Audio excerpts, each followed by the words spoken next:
main thing that companies need to remember is that the EU is an austerity environment.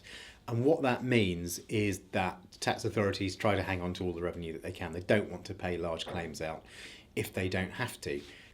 Now, as part of the VAT package that came in a few years ago, claim processes became a lot more transparent.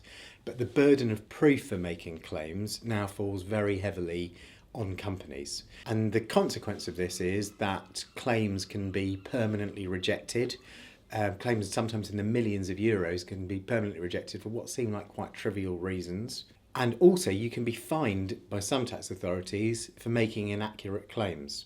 So it's a really big cultural change. And I think the main thing is get the analysis right before you submit.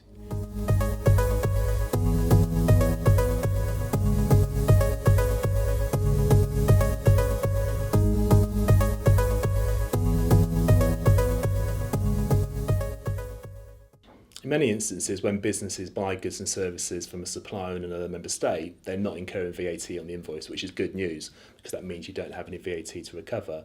But there's still lots of instances where VAT will be incurred, so businesses have to have a process to be able to recover it.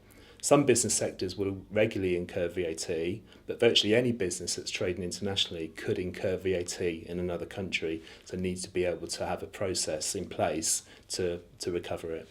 Well, the first step is to make sure that you identify the foreign VAT. If you don't identify it, you're not going to be able to recover it. We still regularly see businesses posting invoices gross of VAT, so they don't know they've incurred it, which means that it's likely to be lost forever. The second step is to understand whether the VAT has been correctly charged. We still see suppliers charging VAT incorrectly. If it's charged incorrectly, the route for recovery is to go back to the supplier because the tax authorities won't give it back to you.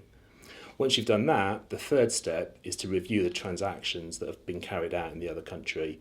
This will allow you to determine whether you should be registered for VAT in that country. If you need to be registered, you recover the VAT through the VAT return rather than through the refund mechanism. Once you've taken those three steps, the final step is to make a claim. But it's important that if you make a claim, it's professionally managed so that it reduces the prospect of it being rejected by the tax authorities.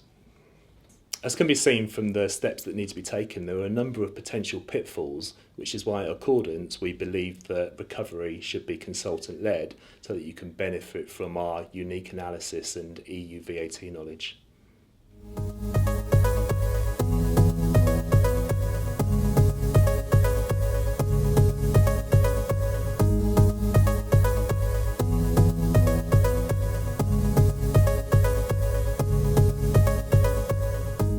Accordance works with lots of companies throughout the EU, and I think the most important thing for them is ensuring that VAT doesn't become a burden or an ultimate cost to their business. In terms of VAT recovery specifically, this means taking the steps to ensure that large quantities of money isn't lost along the way. I'm always really happy to be able to introduce my clients to our expert consulting team.